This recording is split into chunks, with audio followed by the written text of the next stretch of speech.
Hello, ladies and gentlemen. My name is Joseph Asipo. I'm reaching you live from Lagos, Nigeria, the entertainment capital of Nigeria, the entertainment capital of West Africa, and the entertainment capital of Africa. It's been hard rains all the way. It's been 4 days of rain. This is July, and it's unexpected, but it has been serious. It has been a bit beyond our expectation. At the moment, I'm recording from my car. I am determined to record today. That's why I said whether it rains, cats and dogs or elephants, I have to record this video today because I'm trying to test run our YouTube channel for Music in My Ears, our music history podcast that we try to share nostalgia, try to bring back the history of Nigerian music on our channel, on our podcast. We are trying to do this and test run what it looks like on YouTube. So basically, I'm in my car. I cannot step out because of the rain. That's why I had to do what I'm doing now, because God gave us the rain and we have to enjoy it the way He gave us. We cannot question this gift. So basically, I'm reaching out today to my listeners across the world. I want to see how my face looks like on YouTube. Some of us have faces that are not so camera friendly. Maybe whether the camera will reject our faces or not, but then we have to do what we got to do. So the reason why I'm coming out live today is just to show appreciation to our young artists that have done Nigeria so proud across the world. You know, recently, Tems won an award at BET, the Best International Act at BET, and under that same category, we had Fireboy on that category, another Nigerian. They've been winning these awards, talking about Davido, talking about Burna Boy. Burna Boy just picked a Grammy, and other things, other artists, other awards, mobile and the rest. But it has been a long way. It has been a long time trying to get these awards. You know, Grammy is like the World Cup of football. What World Cup, FIFA World Cup is to football. That is what Grammy is to music. So if I've not gotten to the level of picking awards, that means you've not started. And by you, I mean the country. Because these guys, though it's their personal effort, they actually represent us. They're actually making us feel proud. They are actually making us feel good for what they've done. But it's been a long way coming over the years, trying to see how we can make these awards. We're only lucky that we had a diaspora kind of winning in Seal and in Shade Adu way back. But we're talking about homegrown artists winning this award, and it's been made good because of the effort of these young lads.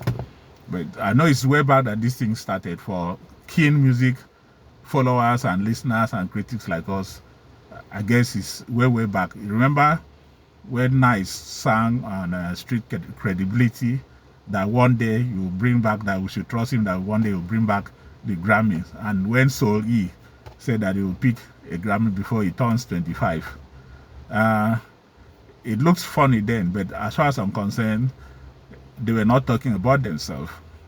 They were not talking about themselves.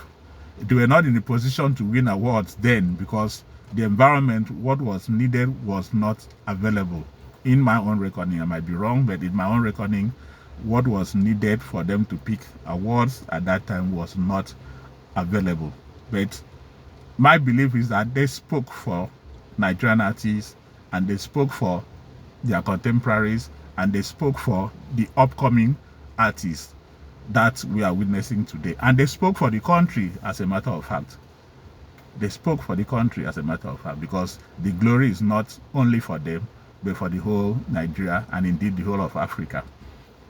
In fact, apart from the diaspora winnings from Seal and Shade Adu, We've had nominations, Femi Kuti, Seun Kuti, but they did not nick it. Again, there's a reason.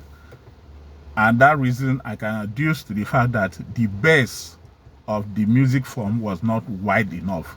I am not so conversant with the criteria used by Grammy, but I want to believe it is a factor that when you are going against other music form or other music in your category, the base of the music counts.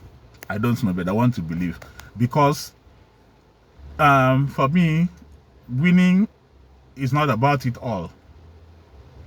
Winning is not it's good, we win, but what is most important for me is, do we have an identifiable sound as a country? Music that anybody would listen to and say, oh, okay, this is from Nigeria. We discovered that over the years that was absent.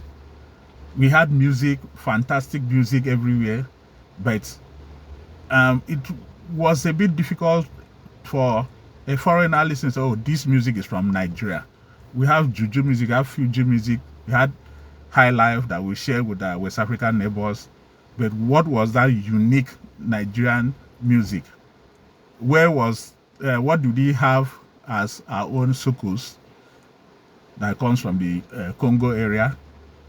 What did we have as our own makosa that comes from Cameroon? So as a matter of fact, those people were ahead. In fact, Ghana was even ahead of us in terms of high life. So what was that our unique sound? I think that was what was missing, until recently that we now were able to get the magic bullet in Afrobeats. Way back, I had thought Fela's Afrobeat would have been it, but you know, Fela, it was not easy for other artists to adopt that music form, that Afrobeat form, except people like Lagbaja and some other Nigerian artists playing Afrobeats abroad, then Femi Kuti, then Seun, and currently we have Made and the rest, which is a good thing.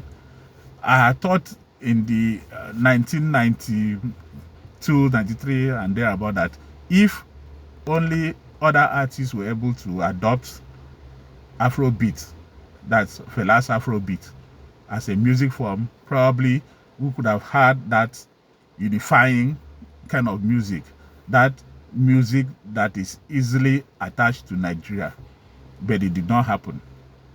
At the same time, if you know the history of Nigerian music properly, you discover that it was on the rise, the 70s, high life, Afro-funk, pop, reggae.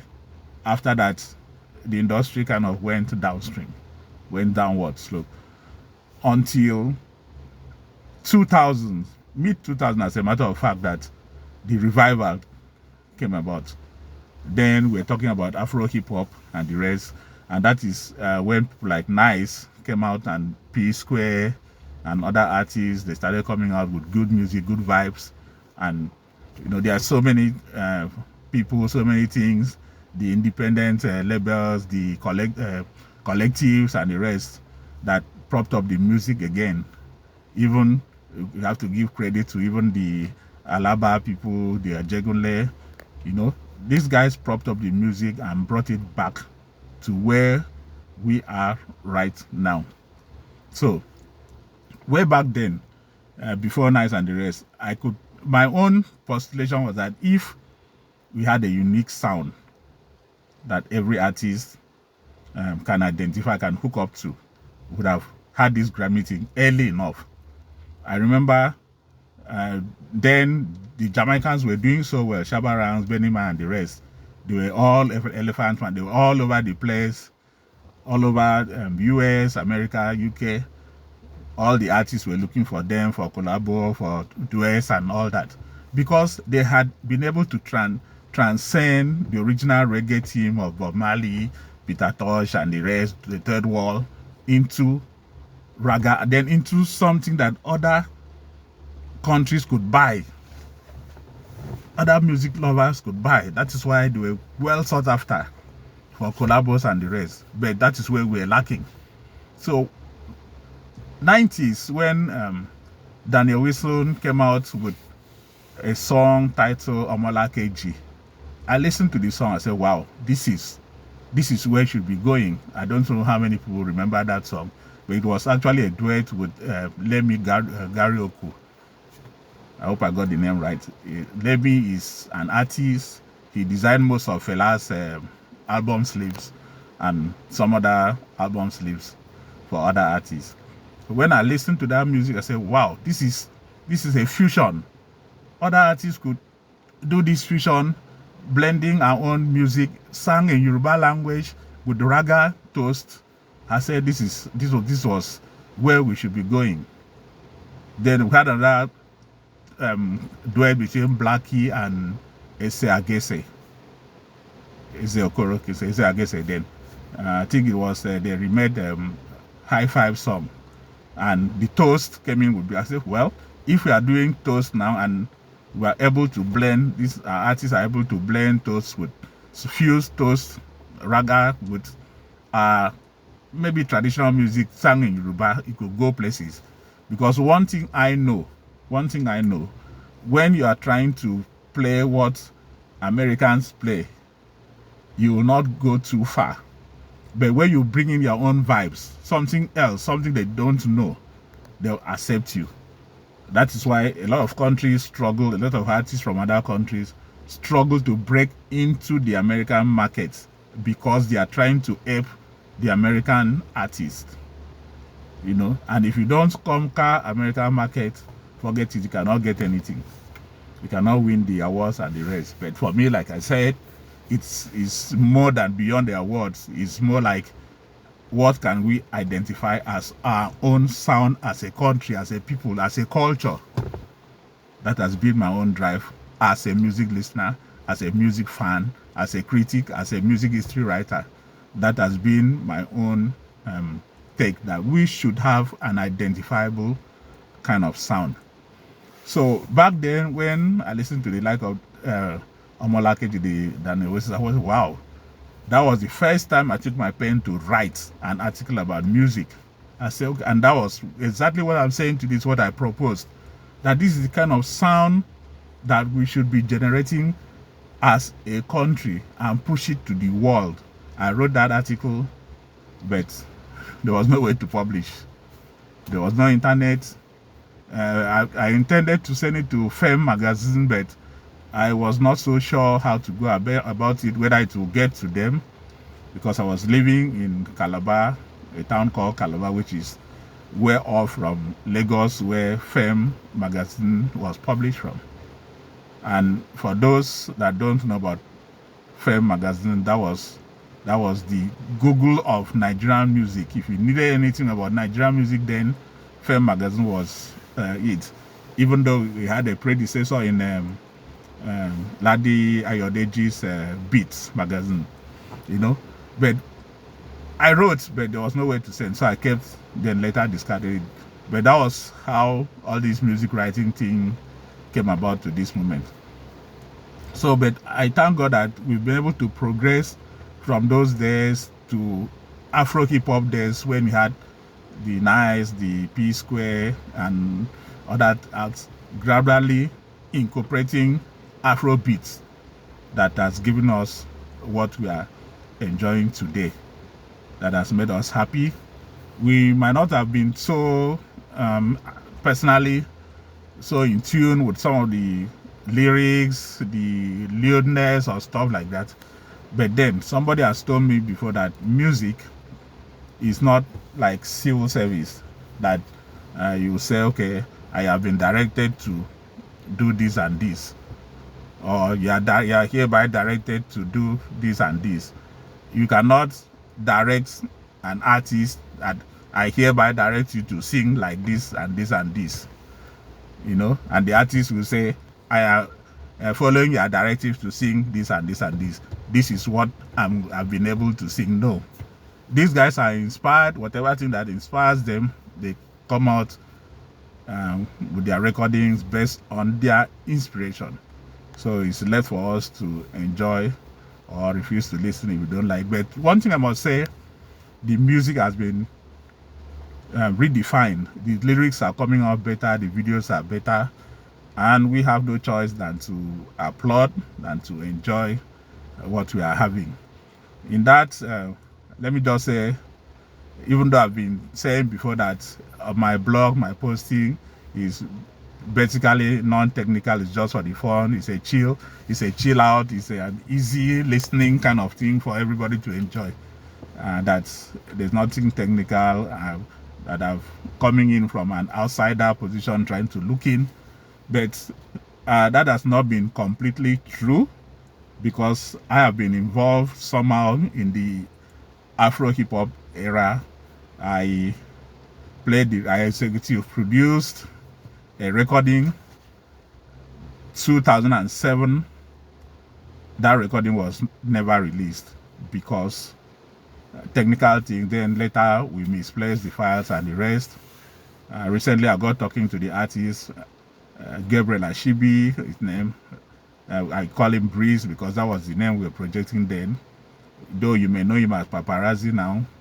So recently we discovered that recording, and I intend to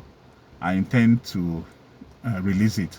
I've discovered in discussion with Breeze or Gabriel Ashibi or Paparazzi, as some people will know him, to see how we can bring back. It may not be very fresh sound. I mean, I'm talking of almost 17 years ago. It might not be very fresh, but heck, we didn't record those things to put in our pockets. Gabriel Ashibi does not even have a copy of any of those recordings. So we'll put it out just as evidence that we are putting our mouths where our pockets have gone before now. Whatever it sounds like, whatever the reception, we'll take it as such. So that's it. We are reaching you once again from Lagos, and we are reaching you from Music in My Ears. That's my podcast, Music in My Ears, the Nigerian music history stories.